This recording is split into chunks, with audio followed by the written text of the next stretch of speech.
Welcome to the Tipping Point Show. I'm Jimmy Evans. I'm so glad that you've joined me today. Listen, I've got a fascinating interview coming up here in just a minute with Rabbi Hanan Kupiecki. He is a Jewish rabbi born in Jerusalem. He works with a ministry there, B'nai Israel. He also works with the Temple Institute, and he is the one responsible now for getting the red heifers to Israel. And he has a fascinating perspective on what is happening right now with the red heifers. And that interview is coming up here in just a minute. Let me just say, we're going to Israel, and I want you to go with us. This is going to be late November, December of 2023. Pastor Ed Young and I, we're going to go on this wonderful journey through the Promised Land, Sea of Galilee, Nazareth, Jerusalem, and so much more. And we've carefully designed this trip to really be an encounter with God, where you're encounter the Holy Land, but also have a closer walk with God. If you've never been to Israel, or if you've been to Israel, we want you to join us. The link is there on the screen of how you can go on inspirationcruises.com/Evans, or you can click the link there on endtimes.com. We would love to have you join us. You can get more information there on the website. You can also sign up. We want you to, we already have a lot of people signing up. So that's inspirationcruises.com/Evans. And we want you to go with us to Israel. Let me also say, we're coming up on the end of the year here, Christmas time. If you're looking for gift ideas, give someone a subscription to endtimes.com. And you can see it there on the website where you can give a gift subscription for a month or for a year. I know you have people around you that would really be a blessing to them. Also, Where Are the Missing People? This book that we have, Leaving Behind, for people who are not raptured. And this is a great gift idea, the Tipping Point book. You can go on exomarriage.com and find those, or amazon.com. But if you're buying multiples now of this book, go to missingpeoplebook.com and you'll get the best discounts. We have great discounts for multiple copies of this. So that's a great gift idea. Well, I'm very honored today to have Rabbi Hanan Kupiecki joining me. He was born in Jerusalem. He studied at Hebrew University, and he has founded organizations to help Jews to migrate back to Israel. And he is the team leader for the Red Heifer Project for B'nai Israel. They work alongside the Temple Institute, and he's married with 3 children, and they live in Ephrat in the hills right outside of Jerusalem in Judah there. Rabbi, it's good to have you with us. Good to be here. Thank you very much. So you are a rabbi in Jerusalem working with the Temple Institute. Now this is a big deal. You know, we come from the perspective of Bible prophecy where we're looking for a rebuilt temple. We're looking for, and it's very exciting to see what's happened in the last 20 years, especially the last 10 years on the Temple Mount. But you guys cannot build a temple without a red heifer, is that right? Yes, almost precisely. Unless if all the Jews got together and said, we want to build today the temple, so then we could also put aside those commandments of basically purification. But even if 1 or 2 Jews do not want to put those aside, we will definitely need the red heifer. The red heifer allows us to purify the whole nation. Now this hasn't been done for over 2,000 years. Right. So one of the things is that we are, all of us, impure in a certain level. Right. And over the past 2,000 years, we had the body of water of mikveh that you could immerse yourself inside. But the red heifer ashes we haven't had for 2,000 years. In the Mishnah, which was written almost 2,000 years ago, it talks about that there's been 9 red heifers to date, starting with Moses. Moses conducted the first red heifer ceremony, and the ash actually lasted almost for 1,000 years. Wow. And then it goes all the way till the end of the Second Temple. The Maimonides, he's a rabbi scholar, very, very well known in the Jewish theology. He was 900 years ago, and he actually writes that the 10th red heifer is going to come in the times of Messiah, and the Messiah himself will actually conduct the ceremony. Wow. And you believe that soon? Yeah, I believe firstly, I believe that we're already in the redemption times. That's what we call Geula. From, I would say, the establishment of 1948, already we started, something changed around in the world. And every day we see how the fruits of the land are giving out like endless amounts of fruits. And we know that also the prophecies talk about that. That's one of the the ways that we'll be able to see that we're now living in times of Messiah is that we're going to be able to come back to a land that's desolated and a land that actually blossoms like a rose. Exactly. Well, I'm going there in 2 weeks. I'll be there in 2 weeks. Yeah, and I've been there. So you come over for Shabbat meal. Okay. Okay. I'd love to. But it's just gorgeous, and it gets more beautiful every time I go. Let me tell you my story real quick. So I was 19 years old, and I went into a bookstore, and I didn't know what a Jew was. I grew up in West Texas. I didn't know what a Jew was. I'd never heard of Israel. And I went into a bookstore, and I looked at a poster on the wall, and it said Israel and had a menorah. And I fell in love. I mean, I just absolutely, I looked at the most beautiful woman in the world and fell in love. And I asked the bookstore owner, I said, well, what's that thing on the wall over there? He said, that's Israel. And I said, what's that? He said, well, it's in the Middle East. I said, so? He said, well, that's where the Jews live. And I said, oh, great. So I have loved Israel since I was 19 years old, didn't even know why. But as Christians, and you're a Jew, you're waiting for Messiah to return. And we talked about this earlier. You're waiting for Messiah to come, and we're waiting for Messiah to return. But we both love God, we both love the Old Testament, and we're both waiting for the rebuilding of the temple. And we love the Jews and the people of Israel. Now, when the red heifer, you're a part of the project that Stinson, that Byron Stinson is a part of. And they have now 5 red heifers that are perfect, that are in Israel, that flew, I think, over there in September, what it was, that are in Israel, and they're all still perfect? Yeah, they're all amazing. I'll give you, I want to zoom out a little bit. So you're talking about you meeting for the first time or thinking a Jew. I can tell you for this project, 2 years ago, when we started to search for red heifers around the world, I called up, just cold calls, some farmers, ranchers all around the world, and Texas has definitely been high up there because there's a lot of farms out here, a lot of ranchers. And I called up one of these guys. I said, I always started the conversation. We're looking for a red heifer. I'm calling from Jerusalem. Do you by any chance have a red heifer? And then I always said, I hope this doesn't sound to you crazy. So I had a few times people hung up the phone, but for one this time I called up this guy and he's like, crazy? Boy, it's written in the Bible. It's written in the book of Numbers. I'm like, what? You know the book of Numbers? And to me, that was, he said, do I know the book of Numbers? I know it better than you. So to me, that was that was amazing. I never really came into contact with, living in Jerusalem, grew up in Jerusalem, studied in Jerusalem. So pretty much, I've been there and I haven't really came into direct contact with Christians. I heard about, the Bible Belt and stuff, but I never really understood that, these true believers around the world and that are really connected to the Bible. And it was just amazing as a Jew coming from Israel, from Jerusalem, to see that. So just a little bit about the project. So we've been searching. Byron's been our guy here. He's been amazing.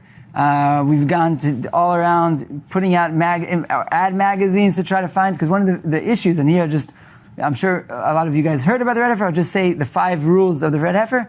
So firstly, it needs to be a pure red heifer that nothing happened to it from when it was born. It's not limping. It doesn't have any blemishes. It doesn't have any ear tags because that's a blemish. Right. That was one of our biggest issues, is that people would put ear tags.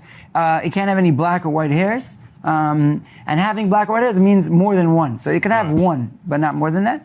And it needs to have, of course, all the hairs to be red, anywhere from ketchup red till cherry red. All those are good. A yoke on it, anything, you can't sit on it. And the last thing, it needs to be in its 3rd year. So in its 3rd year, it means it needs to be 2 years and 1 month, and then it's good to go. And therefore, because there's so many rules out there, that God commanded us, it makes it very rare to actually have all those come together. With that said, we're now living in a time where there's plenty, and we have, I'm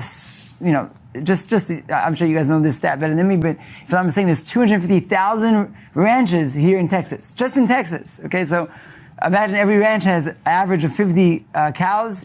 So we're talking about a lot of cows, and that's where we start to go out and search. Right. And thank God we were very fortunate to be able to find the red heifers.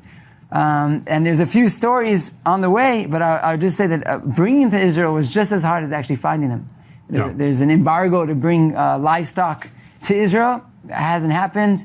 mainly from different disease between the countries they're very worried about. And we actually were able to bring them in on a special permit. We brought them in as pets. That's how we got them in. So that's also why there's 5, because you're allowed to bring up to 5 pets on your plane. And they came on an American Airlines flight. Just 250 passengers on the top, 5 red heifers on the bottom. Awesome. Yeah, so. Now, I heard Byron Stinson was talking about, you said they couldn't have any ear tags. The guy that was supposed to come in and put the ear tags on them didn't because of COVID. That's correct. Or they'd have been tagged when they got born. So it's really a series of miracles. Ooh. And so now they have to be perfect. How old are they right now? They're around a year and a month. Oh, so we got another year to go. Yeah, we're time every year and a half. We don't, keep it, But let's talk about, because for the temple to be built, and you said it correctly, every Jew has to agree, and that's not going to happen. So I'll divide it into 2. For the temple to be built when you are impure, because all of us are impure. What does that mean? You were born. What I'm saying from the Jewish perspective, if one was in contact with somebody that passed away, right, then you are impure. And the way for you to purify yourself is with these ashes of the red heifer that's mixed with actually live water, what we call mayim chaim, water that comes from a spring. And then the priest sprinkles on you with a hyssop branch, and you get sprinkled on the 3rd and the 7th day, and then you're pure from coming into contact with somebody that passed away. So when you were born in a hospital, most likely 99%, in that week that you've been in the hospital with your mother, you basically became impure because somebody passed away at the same time. And therefore, there's 2 ways of going about building the temple. Either everybody says, listen, tum'ah hutra betzibur, which means that I probably would say even the majority of the Jewish people say, that's it, we're building the temple right away. And you could even put aside maybe the side of the purification.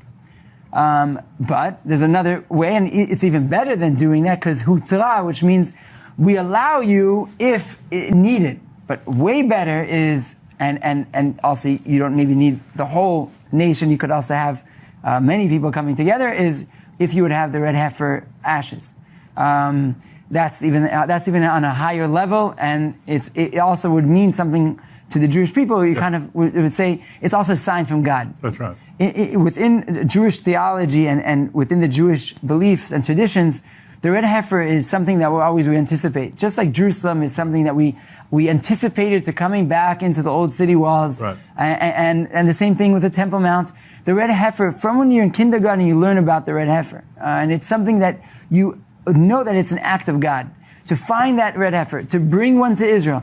And then there's other elements that you need. You need a priest, you need a hyssop branch, you need a cedar tree, and then you also, of course, you need the plot of land, which we could also talk about. You have all those elements. In order for that to happen, there needs to be God's hand in it. Right. And when you see that God's hand's in it, you then feel like, okay, this is it. This is what we should be doing. And that's what we pray for, that God should come back to Jerusalem. We should be able to build Jerusalem. And be able to come back to where my house of prayer will be the house for all the nations. That's right. So you have the land. You have the plot of land. Yes. Yeah, so it's been a few years that this plot of land has been purchased, and only during COVID, it actually all the permits and everything was finalized. My partner Tzachi Mamo, he came to one day. We were dealing with other projects, and he said, "Listen, I have this plot of land. What do you think we should do with it?" He said, "I had this maybe the vision, maybe to do like a restaurant or something that some visitors could come and you could see today how Jerusalem looks, and then maybe a screen that switches and you could see how the temple would look." So I asked him, why not? Why do we need to have a screen? Why can't we just build the temple? You don't have to have a screen that says. And then also, I was talking to my brother. He said, "What about the red heifer? That's exactly where the red heifer ceremony is supposed to happen." Wow. And then Wow. Many more things happened, and then we're like, okay, we need to look. We then contacted the Temple Institute, and my problem I always thought was the priest, and the red heifer, of course, and the site. The other 2, we have the hyssop, tolachani, which is a type of worm. You have the priest. Right, so the priest is, I always thought was an issue, because you need to have a priest. We know kohanim. Right. But the problem is you need a kohen, or a priest. Kohen is the Hebrew way of saying it, that is actually pure, that he wasn't born in a hospital. He never came into contact with somebody that passed away. It talks about in the Mishnah, it talks about that they would raise them on stones in Jerusalem in order for them to not come into contact with anybody that passed away. So one of the times I went up to the Temple Mount, I saw Rabbi Ariel, who is the founder of the temple. And I was talking to him and I asked him, isn't the biggest issue of the red heifer the fact that we don't have a priest? He's like, what are you talking about? We have 6 priests that are ready to go. Oh, gosh. They have been from they were born till today. We have priests that are 13, 14, and 17, and even one that's 19, and they even know the rules of everything that needs to be done. That's not the issue. He said the issue is the place and the cow. Wow. So he said the place. I said, we have this place. He's like, what? You have a place, a Mount of Olives? He called up his son, Rav Azariah, who's been working on the red heifer from a halachic perspective, from the Jewish customs and traditions, who's been studying it non-stop. He heard immediately, we met with him on the site. He's like, wow, this is a miracle. So now all we were left with the red heifer. And that's where we said, okay, so let's start we could find one. We started to search around the world. At the end, eventually we came to Texas. I mean, a side note, we always said that the red heifer is not exactly a sacrifice, it's a ceremony. Right. Also, there's only been 9 and the 10th, it's completely a ceremony. It doesn't even happen on the Temple Mount. It happens on Mount of Olives. Right. So in Hebrew, where we say a ceremony is called a tekes, that sounds to me like Texas, That's right. Maybe that's part of, they come from Texas. So that was another element. So can you build, and I know the Temple Institute's very familiar with all this, can the temple be built with the Dome of the Rock on the Temple Mount? So again, I don't want to get too much into the elements. I mean, one of the, if I would draw out the Temple Mount, you have the Dome of the Rock, right, and then you have Al-Aqsa Mosque. Right. A lot of people mistake, and they don't understand there's 2 structures up there. Right. And you'll see even in the news articles, they're going up to the Al-Aqsa Mosque. Al-Aqsa Mosque, El Katse, is on the edge. Okay, it's on the side of the Temple Mount. And actually, it's facing towards Mecca. That's right, the prayer direction. So what's up on the Temple Mount, you have the Al-Aqsa Mosque and you have the Dome of the Rock. The Dome of the Rock is a building that has 8 basically walls, or that's how it's structured. And the Jewish belief is that that's exactly where under it is the dome or the rock that the whole world was created from, the rock that the temple stood. And I think that a lot of the answers I would say is probably we would have to see. We would have to see what would happen. Right. There's a lot of things that have to happen. And I think that the red heifer is the key to the redemption. It's the key to opening all this up. And maybe I'll take it totally, guys, off Christianity, take you off Judaism. I'll take you to the Quran in the Islam. One of the longest chapter in the Quran is called Surat al-Baqarah. It's the chapter of the heifer. Really? Yeah. And in that chapter, it happens to be the 2nd chapter of the Quran, chapter number 2. In verses 61, 66, depending exactly which Quran you take, but pretty much over there, you'll be able to read the laws of the red heifer. The Quran also states and talks about, Muhammad also brought up and talked about the red heifer. And therefore, I believe that God, in a certain way, it's not, we don't believe in coincidence. There's for a reason that we have this ceremony or something that maybe could connect all the religions. Something maybe could unify. You could unify. And you know what? I'll even bring you the day that they arrived. Now, I'm going to remember everybody the day of they arrived. I'm going to come back to that in 1 second. I just wanted to open up a little bit, one more theology point from a Jewish perspective, and then we'll get back to the day of they arrived. Okay. And I'll bring you back to the Abraham Accord. So don't get lost in everything I'm saying now. So the year, 2 years ago, in the Jewish calendar is 5,781. Now, it stands for, in the Hebrew letters, is Tafshin Pei Aleph. Now, if you would take the acronym of those letters, it would then say the year of the red heifer. Now, Rav Azariah from the Temple Institute said this years ago. He said this in 2018. And when the year came, he's like, I guess it didn't work out. But truthfully, we found these red heifers, and they were in the mother's womb at that year. Wow. And the following year we found them, and then we're like, okay, we need what's the next acronym of the next year? and it's Tafshin Pei Bet, Teheshnat Para B'Yisrael, the year of the red heifers in Israel. So that whole year, we were working nonstop for months on top of months upon months to try to bring them to Israel. And there was endless. I could give you a scenario where we tried to bring them right before Passover, and they're supposed to come on a flight through Belgium, but it got canceled. Why? Because Israel had a great demand for salmon, and instead they brought a plane from Oslo instead of our plane with the red heifers. So they canceled our plane, and once they canceled it, then Israel already didn't want them to bring them through Belgium. We tried bringing them through London, and bringing them up to driving them to Chicago, and we tried El Al, Delta, United, you name it. We tried so many different things. At the end, we're like, we didn't give up. We're like, come on, this is super hard. It's so much red tape, and the more red tape that we cut, there was more that came. Eventually, they arrived. When did they arrive? They arrived 12 days before the end of that year. So they did. They came to Israel, the year of the red heifers in Israel. And what was that day? That day was 12 days before the end of the Jewish calendar, but it happened to be a day called the 15th of September. Now, what happened prior to that 2 years, to that 15th of September, was the Abraham Accords. That's when it was signed. Wow. Now, was that not another sign saying, okay, maybe this is the Abrahamic ceremony that should bring all the nations back together? That would be wonderful. You know, like we agree on so much. Even coming here, we were talking a little bit before the show. We agree on so much. That's right. Why have we been for centuries so dedicated on those 5% that we disagree instead of thinking about the 95% that we agree? That's right. And instead we could work together hand in hand and see prophecies fulfilling in front of our own eyes. That's exactly right. And that's our prayer. So what do you see happening, Rabbi, that you would say Messiah is coming, besides the red heifer? Anything else that you guys are watching? I mean, the fact that I live in Jerusalem, that I'm raising a family in Jerusalem, the fact that we have a Jewish state, the fact that we talk Hebrew, the fact that the language of the prophets, the fact that I could go on probably for another hour and a half, continue going on and why this is the time. I think that when you're in Israel, as you said yourself, when you come to Israel, it all just makes sense. It says that Avira de'eretz Yisrael machkim, the air of Israel makes you in a certain way wiser. Yeah. And it's not just to a Jew. Anybody that comes to Israel, it kind of opens up your perspective. You start to see things in a different way. Yeah. And you just feel it. It's kind of maybe like Disney, feeling magic in there. So you actually feel magic. There's something magical that's happening.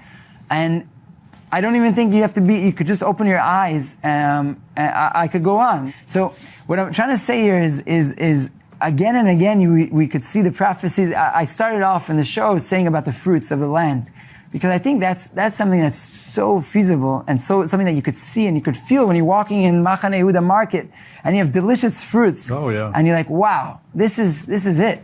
I was there about 4 years ago, but before then it was just gorgeous. I mean, it's just beautiful. It's so productive. The city of Jerusalem is getting more beautiful, I believe. So, and I can't wait to go back in a couple of weeks. I'll see you over there. But anything else? Now, Bonai Israel is the ministry that you're a part of. Is that right? Yeah. And you guys, you need money, right? You need some help and for people to support what you guys are doing with the red heifers. It costs like $250,000 to take those red heifers over there, didn't it? Even more, but we'll tell you $250,000 just to keep you. But it was a pretty, not the worst, but then once they arrived, we also got from that, they're like, pay up. Yeah. Like, what? Yeah, you got to pay. So basically what we're trying to do now is the red heifers are in Israel. They're next to Beit Shan. And this is new news, breaking news. We just signed now with Shiloh, the ancient Shiloh site, that we're going to be moving the red heifers to build a visitor center in Shiloh, where the tabernacle basically stood for 369 years, right before coming to Jerusalem. So maybe that's also, like a little bit in the back of our minds.